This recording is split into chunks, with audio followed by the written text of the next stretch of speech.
నిర్ణయం చేయాల్సింది ఢిల్లీలో, కవిత దీక్ష చేస్తా అంటుంది హైదరాబాద్ లో.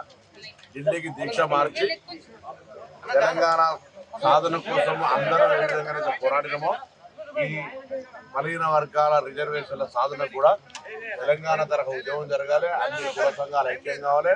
తెలంగాణ ప్రభుత్వం అన్ని రకాల న్యాయ చట్ట అన్ని పరిస్థితులను దృష్టిలో పెట్టుకొని ఈ ప్రభుత్వం నిర్ణయం తీసుకునేటప్పుడు రిజర్వేషన్లు మనకు వచ్చే రిజర్వేషన్లు ఎవరు అడ్డుకున్నా అలాంటి తెలంగాణ ఉద్యమాల ద్వారా అడ్డమస్తే ఏ విధంగా అయితే ఒక ఉద్యమ స్ఫూర్తితో అందరూ ఏకమై తెలంగాణ సాధించుకున్నామో ఇది కూడా మన దగ్గరికి వచ్చే ఒక్కరు ఎవరు అడ్డుకున్నా శాంతియుతంగా గాంధేయ మార్గంలో దాన్ని వ్యతిరేకించాల్సిందే.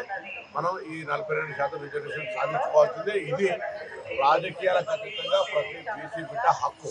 దాని కొరకు ఎవరు పిలిచిండ్రా వచ్చిండ్రా నా పార్టీ నీ పార్టీ అవ్వద్దు.